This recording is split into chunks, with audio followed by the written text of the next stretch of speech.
doutora Denise Albano.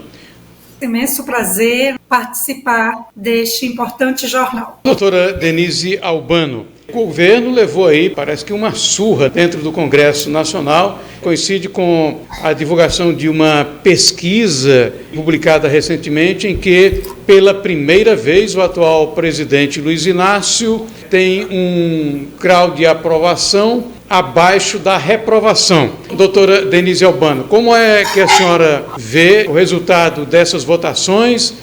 Então, Erivan, quem nos acompanha, eu diria que foi uma conjugação, uma convergência de fatores, mas o principal, indiscutivelmente, foi a mobilização popular. Foi a atuação de brasileiros, desde alguns mais conhecidos, alguns que são ativistas nas redes sociais, como, por exemplo, a própria Bárbara do Te Atualizei, que fez um trabalho magnífico nas redes sociais, até pessoas comuns, eu mesma assim. Quem sou eu, como se diz na expressão popular, na fila do pão?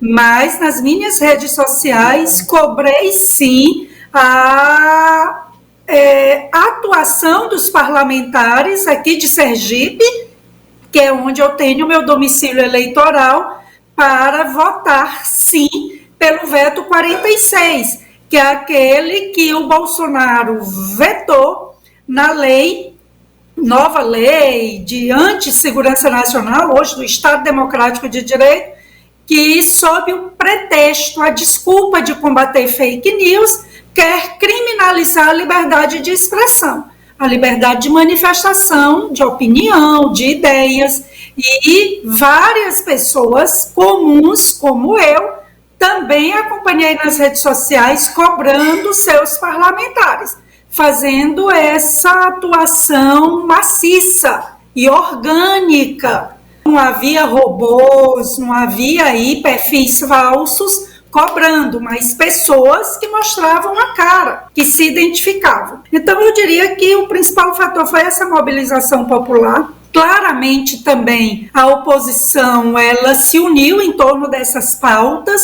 Vejam que mesmo os chamados parlamentares do Centrão, que muitas vezes votam a reboque, na esteira, de liberação de emendas, de dinheiro para emendas parlamentares, fecharam questão. Não apenas houve a votação com mais de 300 votos, quer dizer, foi uma surra, literalmente, contra o veto foram 100 e alguns votos, enquanto mais de 300 pela manutenção do veto do Bolsonaro. Tivemos a questão da saidinha, tivemos a vedação de recursos do orçamento para estar patrocinando ressignificação de sexo, mudança na genética da pessoa, enfim, na sua composição corporal de adolescentes, e o dinheiro do contribuinte bancando, dinheiro destinado para o MST, a patrocinar a prática de aborto, também aí a votação contrária.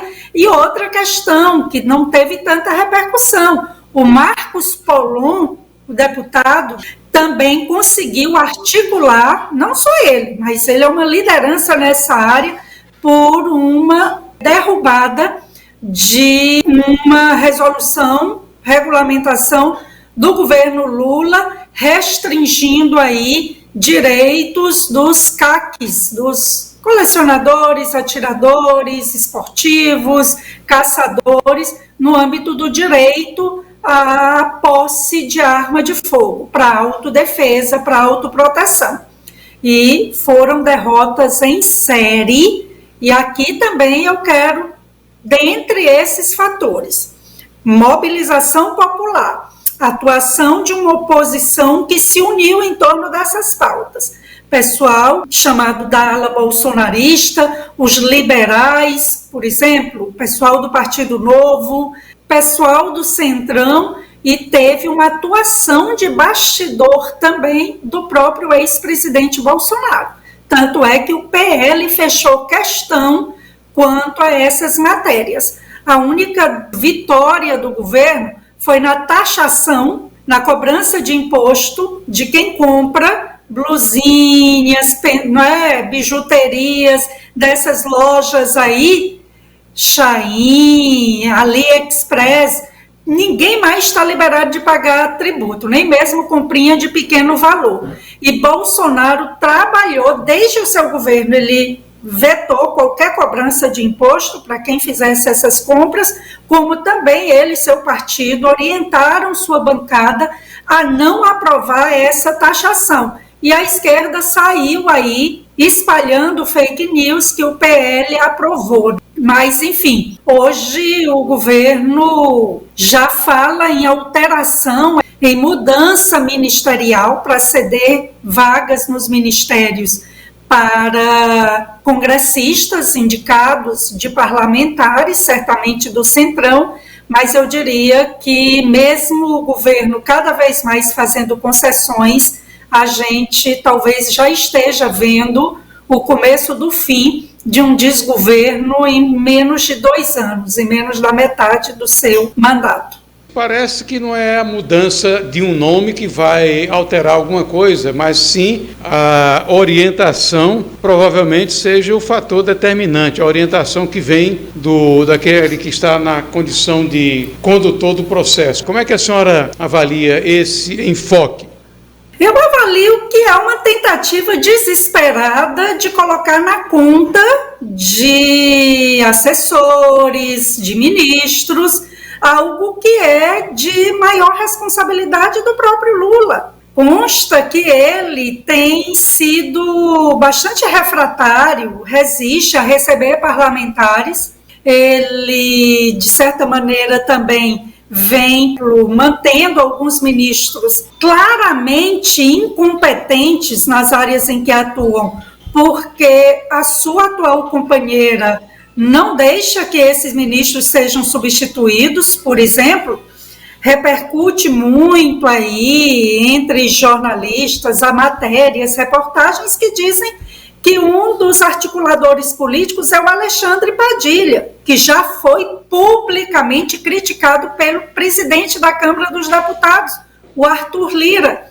Mas Lula, que já parece ter acenado o desejo de tirá-lo do cargo de ministro, articulador político, mas dizem que a Janja não deixa, que ele se mantém no cargo por conta exatamente do apoio que a atual esposa do Lula confere a ele, esse prestígio, esse apoio. Outra é a ministra da Saúde. 5 milhões de casos de dengue, já há mais mortes de Covid no Brasil desde o início do mandato do Lula do que mortes por dengue. Falta insulina nos hospitais, porque o governo federal, o Ministério da Saúde, não repassa.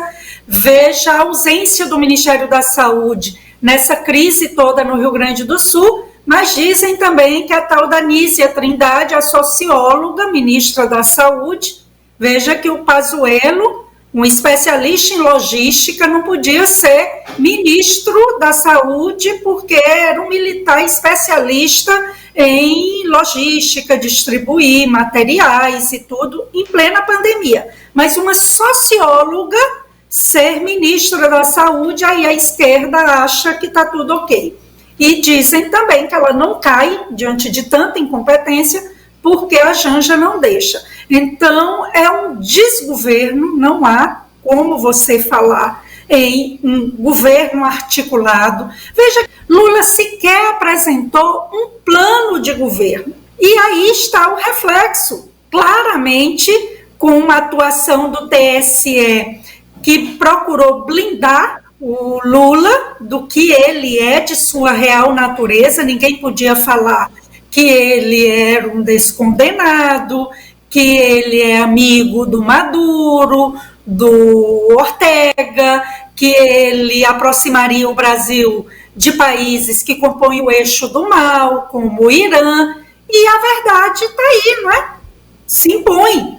Mas, para além disso, a própria Rede Globo, o consórcio da imprensa, também fazendo campanha a favor, mas como a realidade é teimosa, o que temos é o que você falou no início, as pesquisas já revelam que a expressão que eles usam, a boca do jacaré fechou, ou seja, há praticamente uma espécie de empate técnico entre desaprovação e aprovação, e parece que ela vai começar a abrir de novo, mas em sentido inverso, ou seja, a desaprovação crescendo e a desaprovação crescendo e a aprovação diminuindo. É esse o cenário, veja que em 1 ano e meio de mandato. Mas para a gente que procura ter uma mente sem contaminação de falseamento da realidade, a gente praticamente já sabia que era uma tragédia anunciada.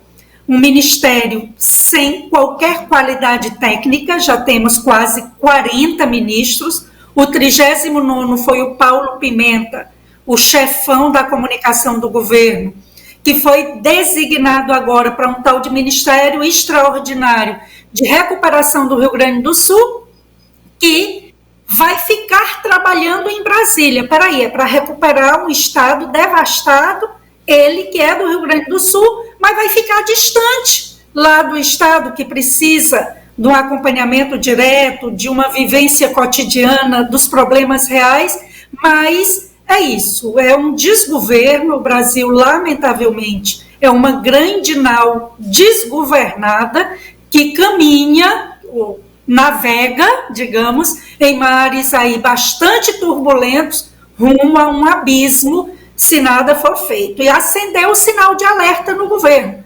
porque essas votações sinalizam que há aí um campo aberto para a possível aprovação de um processo de impeachment.